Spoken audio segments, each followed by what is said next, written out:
Welcome to Comment with me, George Galloway, here on Press TV. Every week at this time, bringing you the big conversation, bringing you the great debate. But it can only be a debate if you join in, and there's plenty to debate this evening.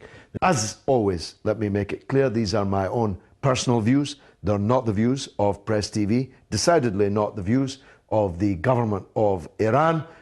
And if you have a different point of view, we especially want to hear from you. I promise you, your call, your text, your email will be prioritized.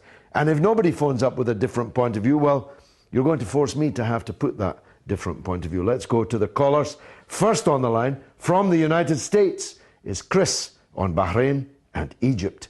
Chris, welcome to the show, my friend. Good evening, Mr. Gowdy. Hope you're doing well. Yes, very well. Go ahead, sir. All right, sir. I've been waiting for this for a very long time to finally see the dissolution of the quote-unquote vassal states of the United States in the Middle East. Mm-hmm. This has been a false political situation for going on 40 or 50 years now. Yes. And what they have actually done is they have been promoting people who actually do not follow the ideals of the quote-unquote Constitution of the United States in order to have a very convenient puppet regimes. Yeah, they're thugs. They're despots, for lack of a better word. And this is not what the United States stands for. And it's a marriage of political convenience in order to support the Zionist state of Israel and gain control of all the Middle Eastern oil, as far as I'm concerned. Well, Chris, you say it's not what the United States stands for, and on paper, of course, you're right.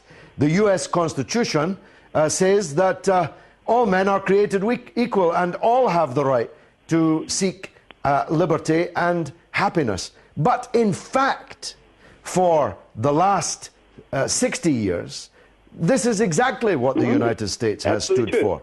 In Korea, in Vietnam, in Africa, in the Arab Middle East, in the great Persia, where they propped up this tyrant, the Shah, for decades and opposed the Iranian people's revolution. This is exactly what the United States has stood for, I'm sorry to say. True, Joseph. And the problem here is that it's all been so they can gain world power instead of standing up for the people of the world. All they're doing is standing up for special interests and the quote-unquote old boys network and power mongering and, of course, energy and lots of money. I mean, Hosni Mubarak has $70 billion. Yes, where is that 70 billion? Some of it must be in your country, some of it must be in my country.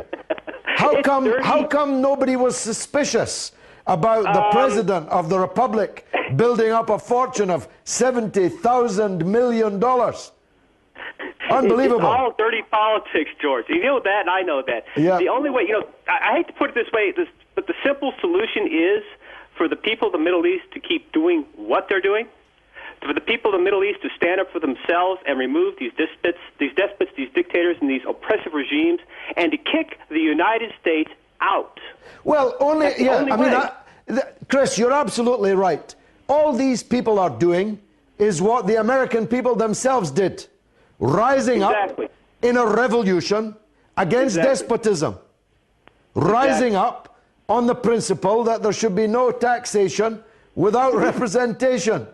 The people of these Arab countries have no votes, no rights, no representation at all. Chris, it's been great to talk to you. Thanks very much. Chris, in the United States, let's talk to Leanda in Epsom, in England, about Tunisia, a revolution which continues. Leanda, welcome to the show. Oh, thank you. I've been meaning to phone you many times. You're welcome. Go ahead. But what I wanted to tell you about Tunisia, I lived there for 10 years, and I think it's the most corrupt place you could ever imagine. Well, it was under the dictatorship, that's for sure. Let's hope it has a better future. It's still going on now. I'm in contact with Tunisia every day with my friends in Sousse. Oh, yes. The people just go in and kill students. 2 days ago, 3 students were The revolution killed. isn't over, Leanda, you're right. The struggle continues. But the great opposition leader, Sheikh Ghanouchi, he's back there now. And his movement is turning itself into a political party. There will be, I believe, free and fair elections in Tunisia. I'm sure that his party will emerge as the biggest, and that with their allies, we can have a new, clean, democratic government in control of Tunisia. George. I don't think it's going to happen. No? America will not allow to have any Arab country listen, Leander, freedom. the days are gone when what America will or will not allow is what matters. This is a paper tiger. This is a paper tiger, the United States. If the people rise up, stand up, then believe me, that paper tiger will be able to do nothing except accommodate itself to the new realities. Thanks very much.